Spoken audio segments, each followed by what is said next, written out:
Assalamualaikum warahmatullahi wabarakatuh. Salam sejahtera bagi kita semua. Di sini kami dari kelompok 4 dari kelas akuntansi KB1 2019. Di sini kami akan mempresentasikan mengenai bab 6 mata kuliah manajemen strategi yang berjudul analisis situasi dan strategi bisnis. Anggota dari kelompok kami yang pertama adalah Nia Dewi Kunawati dengan NIM 1962007. Selanjutnya ada Friska Cahya Wulandari dengan NIM 1962009. Lalu ada Khairunisa dengan NIM 1962023. Dan yang terakhir adalah Hani dengan NIM 1962053. Baiklah, selanjutnya adalah pemaparan materi yang akan disampaikan oleh rekan saya. Pengertian analisis situasi. Analisis situasi merupakan tahap pengumpulan data yang ditempuh sebelum merancang dan merencanakan program. Analisis situasi bertujuan untuk mengumpulkan informasi, mencakup jenis dan bentuk kegiatan, pihak atau pabrik yang terlibat, tindakan, strategi, serta taktik yang akan digunakan, dan biaya anggaran yang dikeluarkan dalam melaksanakan program. Tujuan dan manfaat analisis situasi.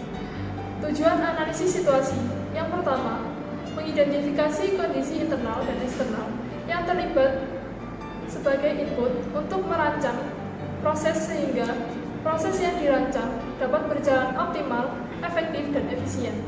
Yang kedua, menganalisis suatu kondisi di mana akan dibuat sebagai rencana untuk melakukan sesuatu. Yang ketiga, mengetahui keuntungan yang dimiliki perusahaan kompetitor. Yang keempat, menganalisis prospek perusahaan untuk penjualan, keuntungan, dan pengembangan produk yang dihasilkan. Yang kelima, menyiapkan perusahaan untuk siap dalam menghadapi permasalahan yang terjadi. Dan yang keenam, menyiapkan untuk menghadapi adanya kemungkinan dalam merencanakan pengembangan di dalam perusahaan. Manfaat analisis situasi. Yang pertama, dapat mempermudah sebuah perencanaan yang akan dibuat, antara lain dapat memberikan sebuah cara untuk membantu manajemen sebuah program untuk memilih sebuah posisi atau sebuah keputusan di dalam lingkungannya berdasarkan fakta yang telah diketahui. Yang kedua, dapat juga membantu proses perencanaan perusahaan dalam memecahkan sebuah masalah dan aspek-aspek apa saja yang termasuk dalam proses analisis situasi. Dan yang ketiga, jadi secara keseluruhan bisa dikatakan analisis situasi ini dapat mengidentifikasi kekuatan dan kelemahan sendiri karena terkait peluang dan ancaman eksternal. Model analisis. Analisis SWOT. Analisis SWOT adalah metode perencanaan strategi yang digunakan untuk mengevaluasi strengths atau kekuatan, weakness atau kelemahan, opportunities, peluang, dan threats atau ancaman dalam suatu proyek atau suatu spekulasi bisnis. Tujuan. Yang pertama, melakukan perencanaan dalam upaya mengantisipasi masa depan dengan melakukan pengkajian berdasarkan pengalaman masa lampau, ditopang sumber daya dan kemampuan yang dimiliki saat ini yang akan diproyeksikan ke masa depan. Dan yang kedua, menganalisis kesempatan atau peluang dan kekuatan dalam membuat rencana jangka panjang, mengatasi ancaman dan kelemahan yang mempunyai kecenderungan menghasilkan rencana jangka pendek, yaitu rencana untuk perbaikan.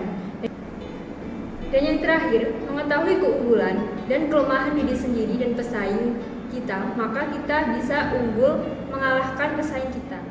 Identifikasi situasi internal dan eksternal. Ada dua, yaitu jenis situasi eksternal dan identifikasi situasi internal. Jenis situasi eksternal ada dua, yaitu general environment dan operating environment. Pengertian strategi. Strategi manajemen merupakan komponen penting dalam pengelolaan perusahaan. Karena melalui strategi manajemen inilah sebuah perusahaan merencanakan taktik yang akan dipilih untuk dilaksanakan dan diterapkan sehingga perusahaan dapat unggul dalam dunia bisnis. Tahapan dalam merumuskan strategi.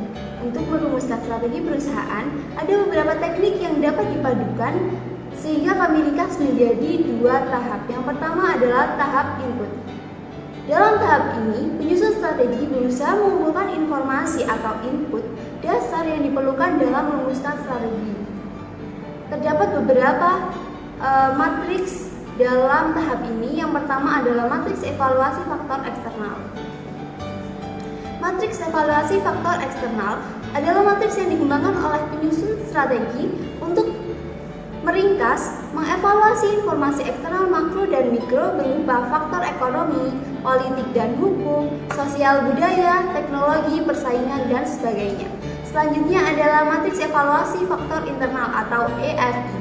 Matriks ini dikembangkan oleh penyusun strategi untuk meringkas dan mengevaluasi kekuatan dan kelemahan utama perusahaan dalam bidang fungsional dan bidang usahanya.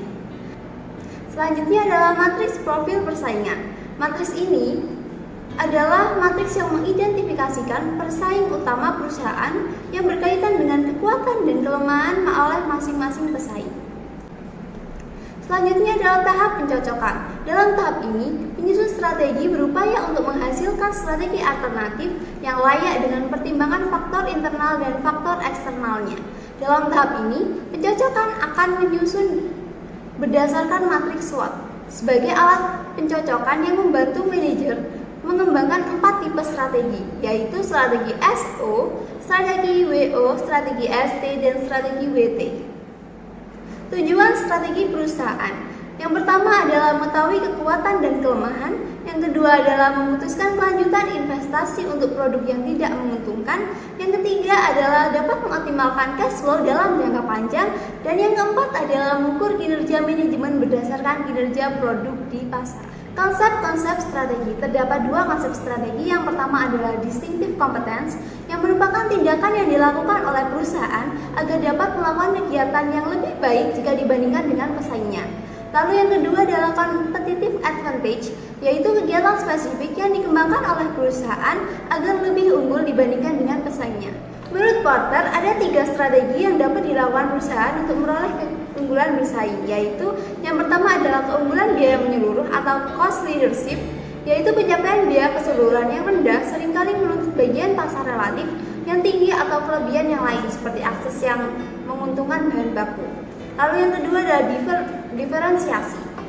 Diferensiasi merupakan strategi yang baik untuk menghasilkan laba di atas rata-rata dalam suatu industri karena strategi ini menciptakan posisi yang aman untuk mengatasi kekuatan pesaing, meskipun dengan cara yang berbeda dari strategi keunggulan biaya. Selanjutnya adalah fokus. Strategi biaya rendah dan diferensiasi ditujukan untuk mencapai sasaran di keseluruhan industri.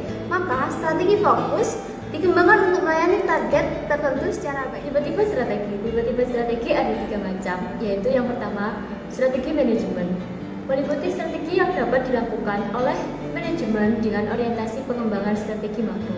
Yang kedua yaitu strategi investasi, merupakan kegiatan yang berorientasi pada investasi. Misalnya, apakah perusahaan ingin melakukan strategi pertumbuhan yang agresif. Yang terakhir atau yang ketiga yaitu strategi bisnis. Strategi ini berorientasi pada fungsi-fungsi kegiatan manajemen, misalnya strategi pemasaran, strategi produksi, strategi distribusi, strategi organisasi, dan strategi-strategi yang berhubungan dengan Strategi perusahaan yang baik. Yang pertama, berpikir kreatif dan inovatif. Yang kedua, manajemen bisnis dengan baik. Yang ketiga, memanfaatkan teknologi untuk memaksimalkan marketing. Yang keempat, menjaga kualitas produk. Yang kelima, siap menghadapi resiko. Dan yang keenam, tidak mudah menyerah. Baik, itulah pemaparan materi dari kelompok kami. Mohon maaf bila ada kesalahan. Wassalamualaikum warahmatullahi wabarakatuh.